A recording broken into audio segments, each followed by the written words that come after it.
On repart les amis, on repart avec Chloé Claire. Bonjour Chloé. Bonjour Stéphane. Directrice générale de Neimer. Alors il y a plein de sujets avec vous Chloé, mais le premier quand même, c'est qu'effectivement, là je parle à une directrice générale. Tout le temps, quand on... Là, alors j'ai appelé data, l'heure du raffinage, on va parler. Tout le temps dans la tech, on parle aux fondateurs. Oui. Et là j'ai une directrice générale. Tout à fait. Directrice générale qui vient d'un grand groupe en plus, c'est oui, ça? Oui, tout à fait. Vous venez de Vinci. Oui, c'est ça. Mais en fait, ça m'intéresse beaucoup. Voilà. Alors, rien que ça m'intéresse beaucoup. Et rien que ça, je me dis qu'effectivement, il y a des fondateurs et il y a des directeurs généraux. C'est pas le même métier. Oui, exactement. Et ça, on se rend compte parce que justement, mon associé, qui est fondateur, Grégory Labrousse, c'est un visionnaire, un créatif, mais un peu moins un gestionnaire. C'est ça. Et donc, en fait, on est très, très complémentaires. Et pour le day-to-day, pour passer à l'échelle, ce qu'on est en train de faire en ce moment avec Neimer et ce qu'on a fait avec notre IPO, on a besoin d'être structuré, d'être organisé, de pouvoir aller de l'avant et de préparer la forte croissance qui nous attend. Et d'un autre côté, il a fallu quelqu'un, il y a 4 ans, pour imaginer qu'il fallait investir dans les data, dans la transition écologique, au moment où personne n'y croyait. Disons qu'il a trouvé un moyen de le faire au moment où tout le monde cherchait le moyen. C'est peut-être plus juste, non? Il y a 4 ans. C'est ça, oui, voilà. Peut-être. Et puis aujourd'hui, il est évidemment à mes côtés, mais justement sur toute cette partie créative, nouvelles solutions, produits, etc. Donc c'est un mix qui fonctionne bien. J'avais une phrase sur la data dont j'étais très fier, donc vous allez vous aussi y avoir droit. C'est comme le sexe adolescent, c'est-à-dire tout le monde en parle, tout le monde en rêve, personne ne le fait. Vous voyez? C'est un peu ça. Il y avait un peu de ça, voilà. C'est un peu ça. Et lui, il a trouvé un moyen. Alors on va y aller autour du bâtiment, mais alors donc vous l'avez dit, IPO, vous avez fait une introduction en bourse pour aller chercher à peine 8 millions d'euros. Oui, tout à fait. Là aussi, c'est un autre mystère, c'est-à-dire... D'ailleurs, tout le monde vous le dit, hein, c'est la question qu'on vous pose de manière récurrente, oui. Mais pourquoi vous imposez les contraintes de la cotation, même si c'est gross, hein, il y en a un peu moins de contraintes, voilà. Mais quand même, justement, vous allez chercher 8 millions d'euros sur la data, comme dit Macron, vous traversez la rue, vous les trouvez, les 8 millions d'euros. Je suis tout à fait d'accord, mais d'abord, je pense qu'on est aussi des pionniers, et faire différemment des autres, pourquoi pas? Et puis, en plus, growth, c'est assez léger finalement. Oui. Et ça permet aussi de structurer bien une entreprise. Et vous l'avez dit, je viens des grands groupes. Et c'est vrai que moi, je me sentais à l'aise dans une entreprise qui était prête pour sa forte croissance. Et pour la préparer, rien de mieux qu'un accélérateur qui est finalement l'IPO, où en quelques mois, on s'est vraiment transformé. On a conditionné l'entreprise pour pouvoir y aller. Et ensuite, il y a une question de notoriété. Vous l'avez dit... Je trouve ça génial, Chloé. Ah bon? Ah non, mais absolument génial, parce que ça veut dire... alors, donc l'entreprise a 4 ans. Oui, c'est ça.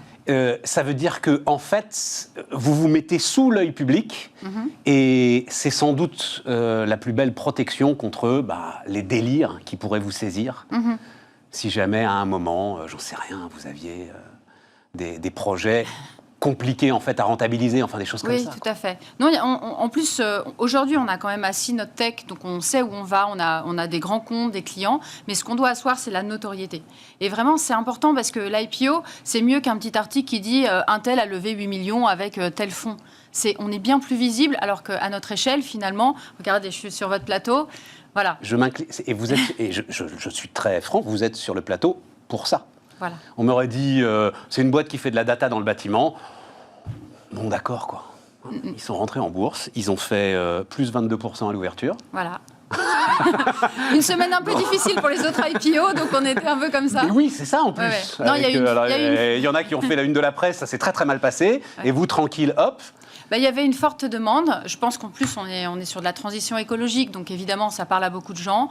La data, il y a un peu de ce côté de votre citation, on a envie d'en faire. Ouais, voilà. C'est rentrer dedans. Voilà. Et ça permet, en plus, à tout le monde d'y aller. C'est la puberté. Voilà.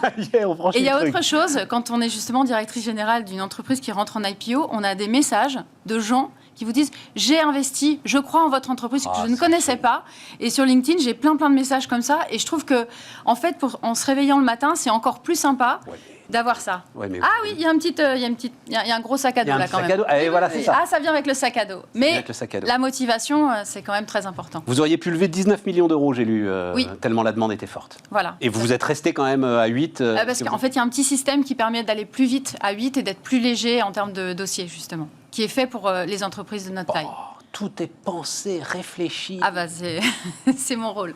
Ah ouais, non mais c'est formidable. Et vous-même, alors, je ne vais pas vous demander votre âge, mais enfin quand même, ça m'intéresse un petit peu. C'est-à-dire, voilà, vous êtes au milieu de la carrière, enfin, voilà, pas beaucoup plus, quoi. Oui, et donc c'est quand même un saut dans le vide. Oui. Qu'on fasse ça comme nous on l'a fait, 55 ans, machin, on n'a plus grand-chose à perdre. Mais là, vous, c'est un saut dans... Non, mais au contraire, moi j'avais encore 20 ans de carrière, donc j'avais envie de faire autre chose. Je pense qu'aujourd'hui, on a tous envie de se réinventer. Quand j'ai fait mes études, on pensait qu'on allait faire ses études 5 ans, 8 ans, etc. Et qu'ensuite, on allait avoir une carrière. Et puis en fait, on se rend compte que le monde, il bouge 10 fois plus vite, que tout le monde peut apprendre sur des MOOC, peut faire des choses, etc. Moi, je suis ingénieur et architecte dans le bâtiment, pas architecte en tech. Et je suis aujourd'hui à la tête d'une boîte de deep tech qui fait de l'intelligence artificielle. Et ça, c'est notre monde actuel qui le permet. Donc là, il faut saisir les opportunités. Et en vrai, moi, ça faisait quelques années que j'avais envie de le faire. Et puis, le Covid, finalement, c'est quelque chose, on a été chez soi, on a travaillé, etc. On s'est dit, bon, est-ce que c'est pas le moment, finalement? Et je pense qu'il y a eu aussi une accélération de ça. Et Vinci a investi dans Neymar?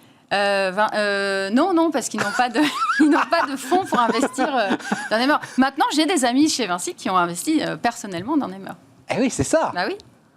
Ah, c'est incroyable. Bon alors, racontons ce que vous faites maintenant, parce que c'est là où ça se complique, si j'ose dire. La data, donc, c'est l'open data en fait que vous retraitez. C'est pour ça que je dis raffinage. Ça vous va comme... Oui, c'est raffinage et création. C'est-à-dire que dans un premier temps, on va prendre l'open data, qui est très lacunaire. Donc, on va déjà le compléter. Alors, quel open data? Autour du bâtiment, vous dites, mais c'est quoi autour du bâtiment? Du territoire. Vous avez plein de jeux de données des collectivités, des jeux de données de l'ARCEP sur, par exemple, toutes les connexions Internet. Vous avez des jeux de données de l'ADEME sur les DPE énergétiques. La performance énergétique des bâtiments. Exactement. Vous avez énormément de données qui sont aujourd'hui sur le marché. Le problème, c'est qu'elles sont dans des formats différents. Donc, vous avez du texte, vous avez des tableaux, vous avez des images. Nous, on utilise beaucoup d'images, etc. Et ensuite, vous avez des choses qui sont sur plein de supports et lacunaires. Donc, l'idée, c'était de dire, nous, on va mutualiser le travail, de s'emparer de l'open data et de le rendre actionnable dans une seule base de données. Mais on ne s'est pas arrêté là, parce que sinon, on n'apporterait pas assez de valeur. Ce qu'on a fait, c'est qu'on a créé des nouvelles données à partir du croisement de ces données. Les données, chez nous, on appelle ça des attributs. Donc, c'est des attributs à forte valeur ajoutée qui sont créés avec des algorithmes de machine learning et de deep learning qui sont aussi très différents. Ça va très très vite. Pardon. Donc, vous prenez tout l'open data autour du bâtiment, des bâtiments... Des territoires, de l'environnement. Mais comment est-ce que vous déclenchez, comment est-ce que vous dites je vais aller m'intéresser à cette zone-là ou à ce bâtiment-là, ou etc. C'est quoi le fait déclencheur? Le fait déclencheur, c'est d'avoir désiré décrire le monde physique par la donnée. Comment est-ce qu'on décrit le monde physique? D'abord, on peut le décrire quantitativement. Vous voyez, vous pouvez... Oui, mais mais attendez, parce qu'il faut intervenir sur des géographies précises. Donc, c'est vos clients qui vous demandent, en fait, sur une géographie précise. C'est là que je reviens à mon associé, qui était visionnaire. C'est que lui, il n'a pas attendu d'avoir un client pour avoir l'idée. Il est parti, il a dit, on va décrire le bâtiment, le territoire, et ça va permettre aux acteurs, justement, des bâtiments, de la transition énergétique, de pouvoir s'appuyer sur des vraies données pour pouvoir, en fait, faire des meilleures stratégies. Mais Chloé, ça veut dire tous les bâtiments, tous les territoires? 35 millions de bâtiments en France. Mon Dieu!